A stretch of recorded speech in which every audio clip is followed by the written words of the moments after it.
Ya estamos de regreso en Semáforo y ya está con nosotros en el estudio de Radio Universidad de Chile Fernanda Fábrega, gestora y artista, y una de las responsables del proyecto Aproximaciones Subacuáticas, que yo, Fernanda, en la presentación del programa lo adelanté, que es un proyecto sonoro que cruza, bueno, el trabajo sonoro, la composición y también el nado. Y eso es una curiosidad muy grande. Bienvenida, ¿cómo estás?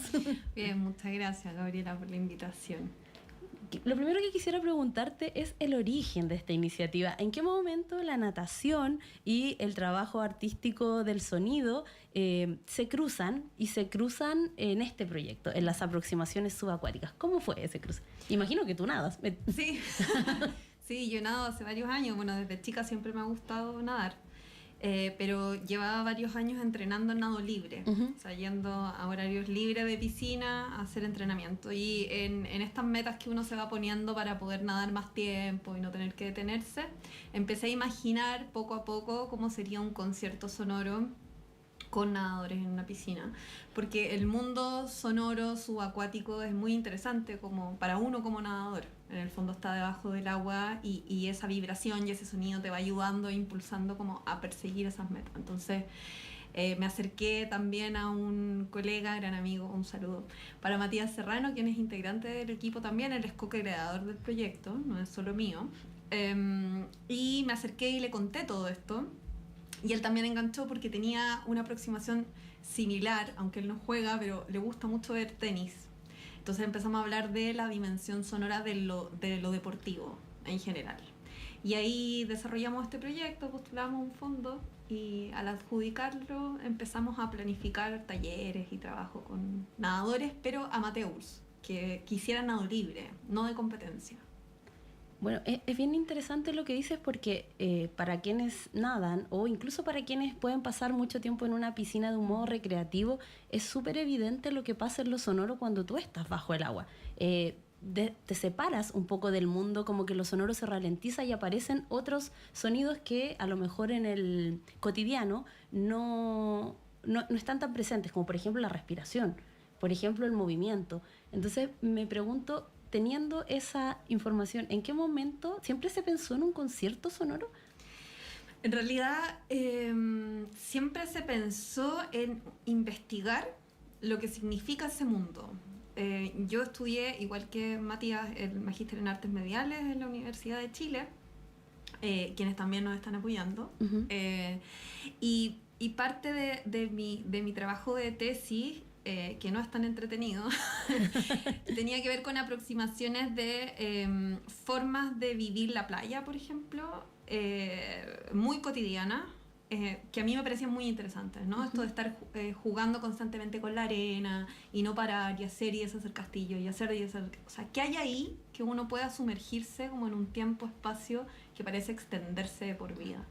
Y de alguna manera creemos, o lo hemos hablado mucho, de que en el deporte hay mucho de lo que tú comentaste. Ese cuerpo que se empieza a despegarse un poco del mundo, si bien no se despega del todo, empieza a no estar tan atento a tantos estímulos, sino como a conectarse con la respiración, con la vibración, con el sonido que viene de afuera y de adentro, cómo se emite. Y de alguna manera esa concentración, ese estar en conexión te permite sobrepasar ciertas metas, ¿no? Como cuando uno trota y dice no puedo más. Y de repente llega un momento en que uno dice sí, puedo. Y sientes que puedes trotar, obviamente que no, la vida entera. Bueno, ese espacio, la pregunta era, bueno, ¿qué rol tiene el sonido en posibilitar ese espacio? Como de entrar en la zona, ¿no? Uh-huh. Donde uno el cree concepto que, de la zona. Claro, donde uno cree que lo puede hacer siempre. Entonces el foco del proyecto era investigar e invitar a nadadores que tuviesen un foco menos competitivo a investigarlo con nosotros y desarmar un poco el concepto de lo que significa nadar, de lo que significa estar inmerso en el agua. ¿Y cómo fue el trabajo con los nadadores? Porque pienso que es un proyecto súper específico, entonces si bien tienen un entrenador, el trabajo del entrenador no es el mismo trabajo que puede planificar si yo voy a una clase de natación, o sea, está puesto el objetivo en otro lado, y me imagino que también ha sido muy de ir pensando y probando. ¿Cuánto tiempo llevan trabajando y cómo ha sido esa metodología? Uh-huh. Bueno, siempre cuando uno propone un proyecto, una cosa es lo que uno Sí. se imagina y otra cosa es lo el que papel. sucede. Claro. Pero siempre yo considero que es súper bueno planificarlo y nosotros hicimos una muy buena convocatoria, creemos, porque convocamos también a entrenadores e hicimos una selección muy buena. Nosotros trabajamos actualmente con Gisela Cabrera, que es súper buena profesional, y ella entendió muy bien el marco del proyecto. Si bien no entendía en qué iba a terminar, entendió que era un desplazamiento de la natación. Entonces, ella entrena deportivamente, ella fue nadadora, es entrenadora, también estudió pedagogía, entonces tiene todo este Estamos mundo. viendo imágenes del registro que tienen ahí de ese proceso. Sí, muy, muy bonitos también los registros hechos por Sebastián Arriagada. Y bueno, Gisela estuvo entrenando siempre, primero las capacidades de los nadadores, pero también ir quebrando esto de los 4 estilos, ¿no? Se hace mucho en los entrenamientos deportivos que mezclan la patada mariposa con la brazada crawl, por ejemplo. Sí. Como desarticulando un poco la estructura, como para que uno vaya perfeccionando la técnica. Y ella lo usaba también como formas de desplazar estos estilos. Entonces, ella siempre fue aportando esta visión deportiva, entendiendo que esto era algo creativo, que era algo performativo. Entonces, muchas de las conversaciones con ella fueron, bueno, ¿de qué va esto? ¿Qué es lo que esperamos de esto? Y también el modo de trabajo de la investigación artística es muy distinta de las planificaciones pedagógicas. Entonces también ella tuvo que hacer un ejercicio de tolerancia, de no tener cómo controlarlo todo, ¿no? Claro, a veces lo artístico parte o se sostiene durante mucho tiempo en la incerteza. Claro, es que la incertidumbre es muy canalla hoy en día, no es el concepto del siglo. Y para nosotros también, pero yo creo que la incertidumbre lo que te entrega es la capacidad de observación en el momento. Estar constantemente como inyectando instrucciones y de repente decir, esto está sirviendo, ¿no? Como hay una poética que es sensible también. Y en ese sentido el trabajo sí tuvo una estructura base, pero hay que estar abierto a lo que sucede. Y la estructura base era una sesión mensual, en la que nos encontrábamos en la piscina deportiva del campo deportivo Juan Gómez Milla. Y hacíamos una sesión de 2-3 horas en las que, además de hacer ejercicios sonoros de atención y de escucha, hacíamos entrenamientos deportivos y nosotros aprovechamos además de ir equilibrando y ecualizando los hidrófonos, porque trabajamos con micrófonos de agua. Y además le dábamos a los nadadores entrenamientos deportivos y entrenamientos sonoros para su casa. Entonces tenían que ir a hacer semana a semana ejercicios, acompañados de una bitácora, o sea, como una estructura bastante determinada, pero jugando también, ¿no? Como con lo que sucedía en la piscina. Y esa información que tenían de los nadadores, por ejemplo, la bitácora sonora, ¿en qué momento o cómo se incorpora al proceso creativo o a lo que vamos a poder ver el 28 en la piscina del campo Juan Gómez Millas? Bueno, nosotros antes de cada ingreso a la piscina nos juntábamos 1 hora a hacer estos ejercicios, pero también a conversar cómo lo habían sentido, qué cosas estaban poniendo atención. Entonces en ese intercambio uno va desarrollando ideas, hay cosas que se repiten, hay momentos que son muy placenteros para los nadadores, ¿no? Hay otros momentos que son más difíciles. Pero cuando terminas la sesión es muy placentero.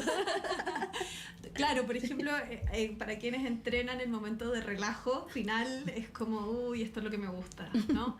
Entonces, como ir explorando eso nos iba dando ciertas guías. Yo creo que eso es lo bonito de trabajar con personas que se dedican a distintas cosas, que te dan perspectivas muy diversas, ¿no? Yo cuando recién empecé a imaginar este concierto, yo me imaginaba nado continuo, simplemente un acto muy breve de 40 minutos sin parar de nadar y manejar sonido.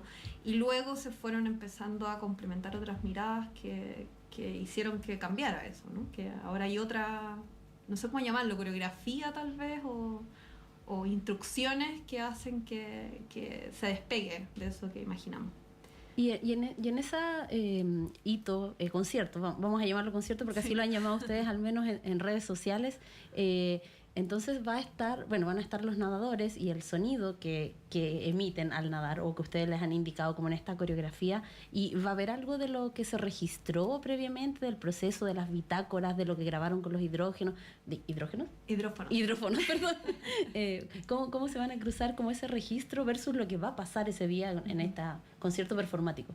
Bueno, nada de lo que nosotros hicimos como proceso va a aparecer en el concierto, mismo, pero sí ante este tipo de proyectos yo creo que se empiezan a desplegar un montón de posibilidades y uno quiere perseguirlas todas. Sí, por supuesto.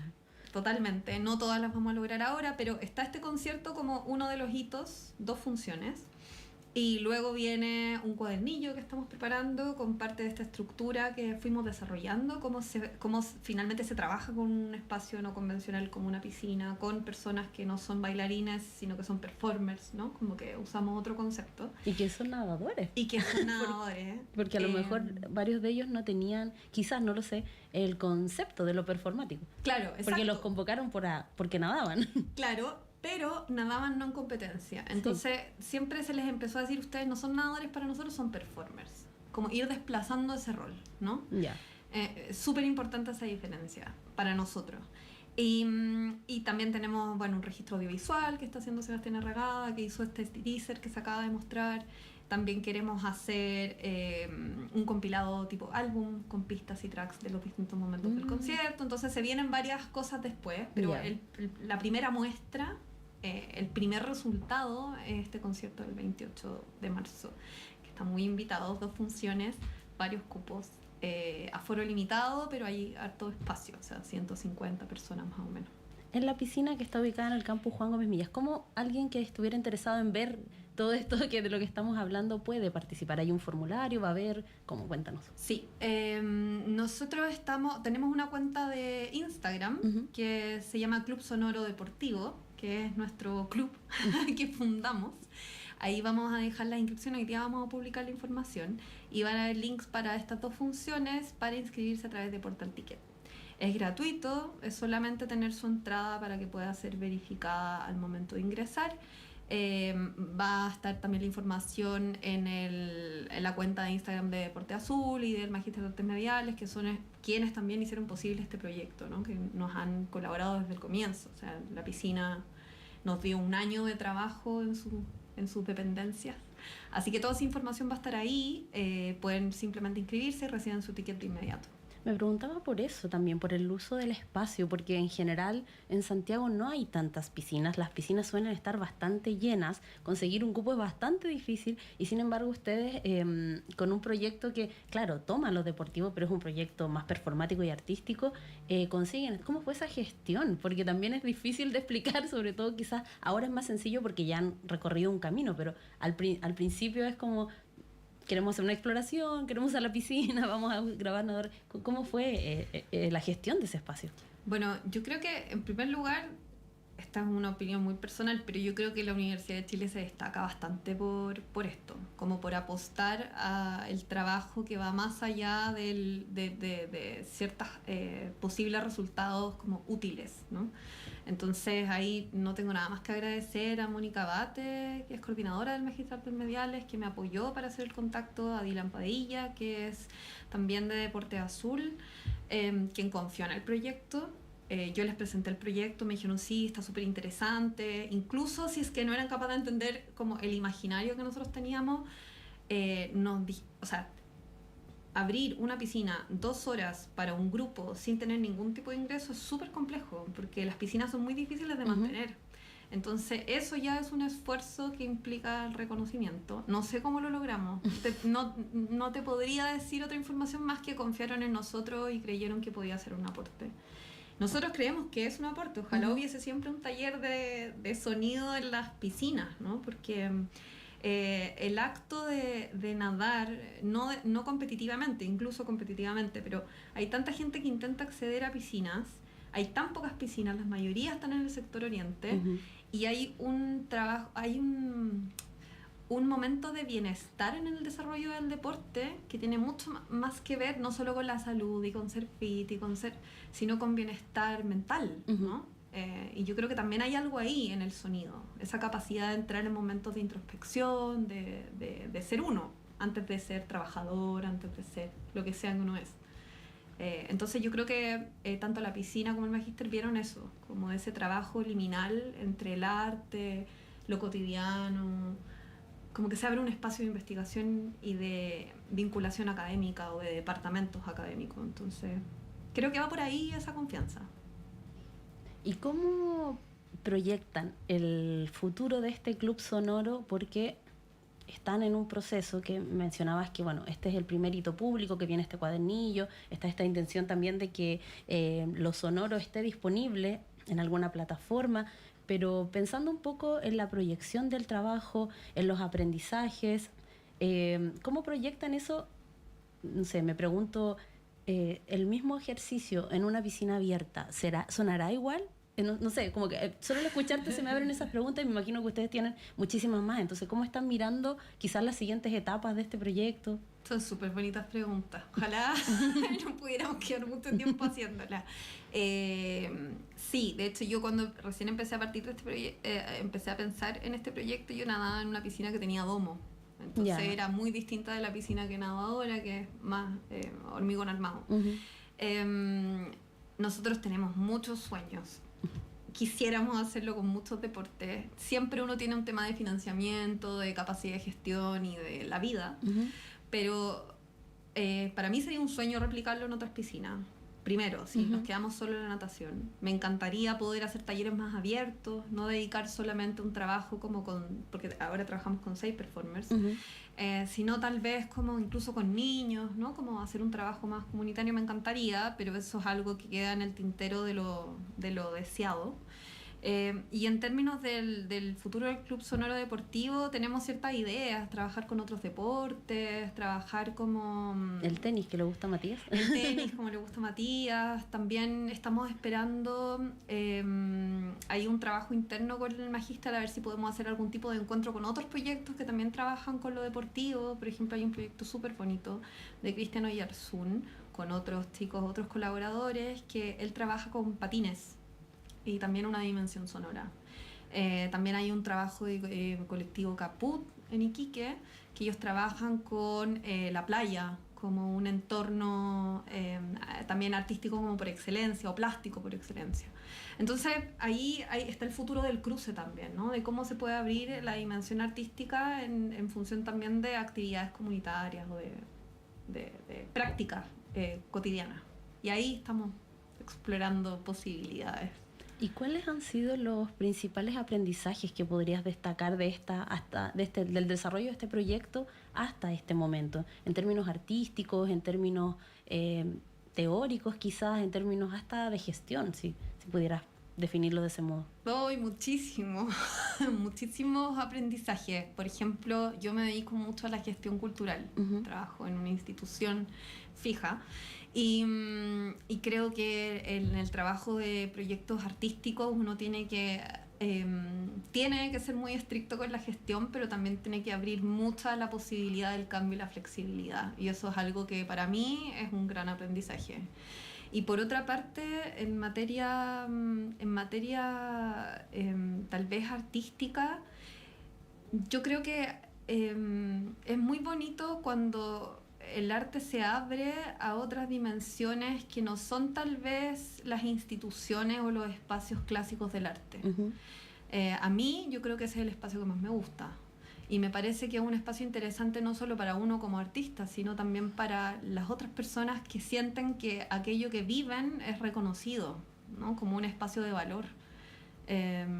No es que uno esté aportando a esa otra persona una visión que ellos no tuvieron, eso está. O sea, nosotros cuando llegamos al campo deportivo y hablamos con la mayoría de las personas que trabajaban ahí, ellos podían entender que el sonido tenía una dimensión muy relevante en la natación. Ellos podían identificar quién era nadador profesional solo con el sonido. Eso es verdad. Sí. ¿En serio? Sí. Es un mito que uno escucha en las piscinas. No, me acuerdo que me decían, cuando un nadador suena mucho, no es tan profesional, ¿no? Y tiene mucho sentido porque la aerodinámica, o sea... Porque la técnica busca que sea poco sonoro. Que haya poca resistencia por el agua. Entonces yo creo que esa dimensión no es que nosotros vengamos a aportarla a ellos, sino que es como conectarse en relación a una experiencia que todos tenemos. La experiencia sensible nos pertenece a todos. Entonces yo creo que ese aprendizaje fue muy, muy, muy lindo, como... Ya, yo me quiero ir para allá. Ese es el lugar. Qué bonito. Bueno, reiteremos entonces que Aproximaciones Subacuáticas es este proyecto que están realizando Fernanda Fábrega y Matías Serrano, artistas el campus deportivo del campus Juan Gómez Milla. Justamente, que está aquí en Macul con Grecia, que va a tener un hito abierto el próximo sábado, 28 de marzo, ¿en qué horarios era? A las 5 y a las 6:30 de la tarde. Y que quienes estén interesados en participar deben ir a las redes del Club Sonoro Deportivo. Sí. Ahí van a encontrar desde hoy, entiendo, el formulario de inscripción, porque si bien hay un aforo grande, es limitado. Entonces, para que no deje pasar esta oportunidad de ver cómo se ve, cómo se escucha todo lo que Fernanda nos ha contado el día de hoy y que el proyecto sigue, así que vaya a sus redes sociales para que se entere cuando esté el cuadernillo o cuando haya quizás otra convocatoria, porque ¿va a seguir el proyecto? A mí me encantaría, pero tenemos que ver las posibilidades reales de un financiamiento para continuar. De todas maneras, el concierto, el nombre del concierto dentro de este marco del proyecto se llama Nada como una metáfora, para que no se confundan si viene un afiche que no dice aproximaciones subacuáticas. Ya, nada como una metáfora. Nada como una metáfora. Bueno, y atento si eres nadador o nadadora a las redes, porque puede que haya otra convocatoria y necesiten tus servicios acuáticos. Por favor, inscríbanse los nadadores máster, porque también tenemos una sorpresita ahí para el inicio del concierto. Ya, vamos todos entonces a Club Sonoro Acuático en Instagram. Ahí están Fernanda. Club Sonoro Deportivo. Club Sonoro Deportivo, perdón. Fernanda, muchas gracias por venir. Gracias a ti, Gabriel. Que salga todo bien el 28 y nada, pues esperemos volver a encontrarnos para conversar más de estas aproximaciones subacuáticas. Cerramos el capítulo del día de hoy. Muchas gracias por permitirnos acompañarles durante toda esta semana. Continuaremos el próximo lunes, siempre a las 10 de la mañana y hasta las 11 de la noche. Aquí yo no estoy solita, está Tania Pancho, aquí apoyando la gestión de semáforo, así que nos vamos, que tengan un muy buen fin de semana. Chao, chao.